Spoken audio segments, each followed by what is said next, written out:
cavalry. Originally, he did all his work in India, and then he migrated to Australia. And he had, I think he was the most outstanding trainer we ever had in Australia, a fellow called Tom Roberts.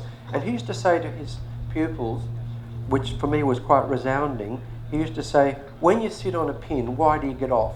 And they would always say, well, because it hurts. And he used to say, no. The reason you get off is because it stops hurting when you get off. That's why you get off. And the difference is subtle, but really important, because that's why the horse operates between hand and leg and whatever he does.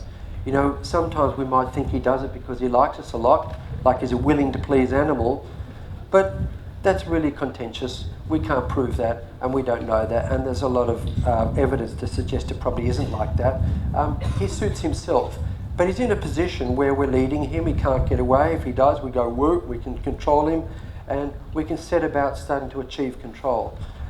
What I want to just explain to you is that people have always done good things and known at a very subconscious level what it is that they want to do and what they want to achieve, and they have ways of achieving it, like so many different recipes. And so in a sense you can think there's nothing new under the sun. But what I'm trying to do today is to just show you how you can reorganize the information. So maybe there's nothing altogether that's new, but if you reorganize it and you realize that you don't just have an empty bag, you've got a full toolbox here. And that's really what I'm trying to show you, is that you can use various tools to achieve what you want to achieve. So in reorganizing this information, all the signals that we might use when we ride, we've got our seat, we've got our weight, we've got our posture, and we've got our aids that we use, pressure. For example, we have our reins, as I mentioned, our rein aids and our leg aids. If we reorganize those into their forms of learning, we realize that the rein and leg aids are learned by operant conditioning, and so too is our reward system. If we say good boy and we scratch, or if we do clicker training or whatever we do, that's all part of the reward system. And then we also have signals like our voice, our posture, our weight, our seat, that can also act as cues if we use them really well.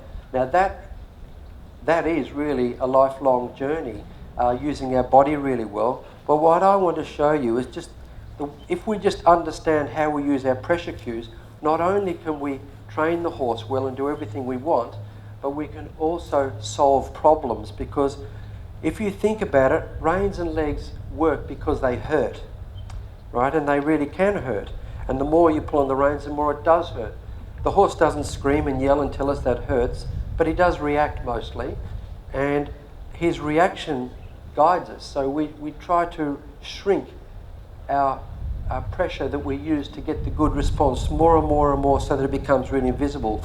And you know, such is the origin of horse whispering. It's really just all about shrinking our signals to become invisible, and they do.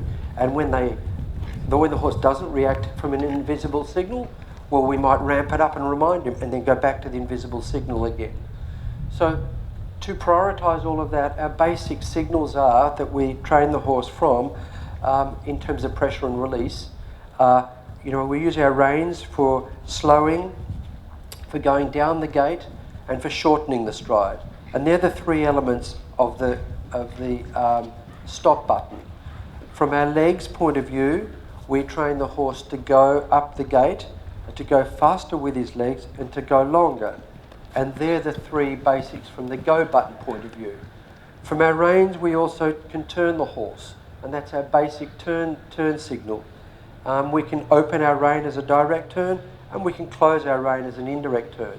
And if you're not familiar with that, because in the English-speaking world, the indirect turn never came to us. It didn't get past France. It never went to Germany or England.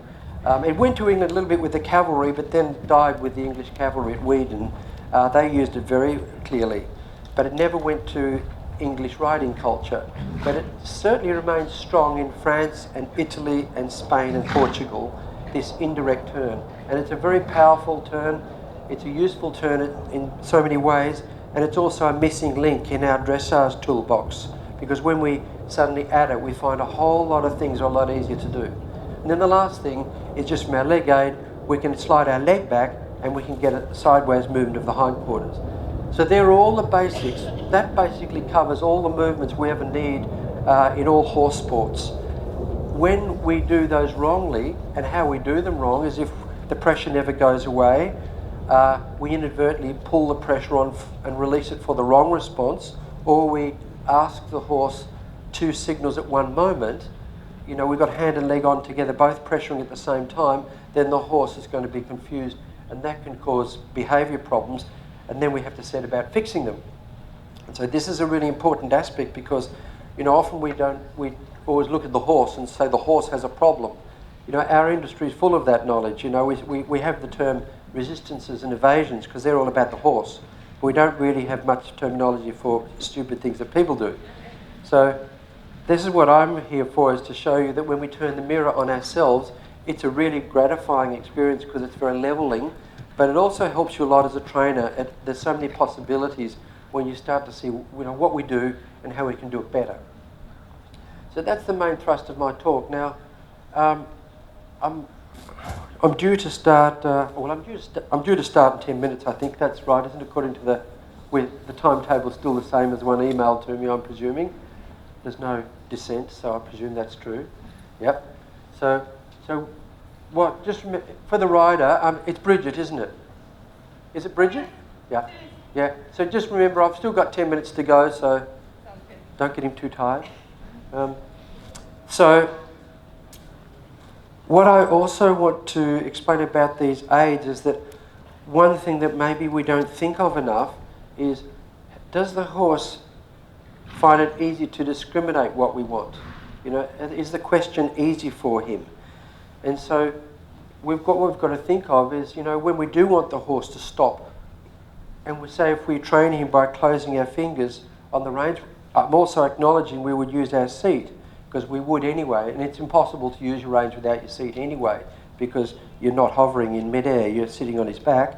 But when you close your reins, and that's the feeling he has in his mouth, even in the whispering light aid, does that clash with anything else you want him to do? And you should think about it, because if it does, that's another measure of confusion. Maybe he doesn't react badly, maybe he does. But nonetheless, we have to acknowledge that it's not easy for him to learn the language.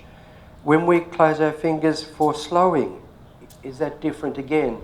When we use our rein aids for shortening, is that different again?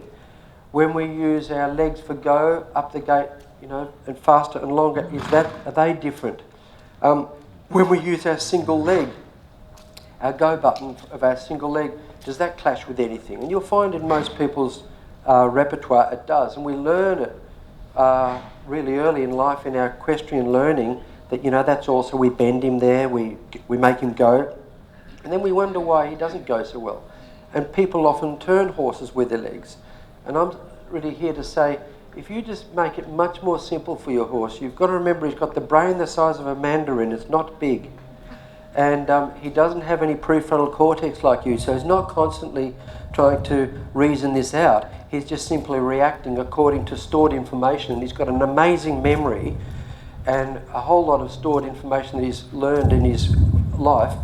But if you start changing that all the time, then that's a problem. So we need to make sure he discriminates the aids, make sure we use them in a fair way. And the other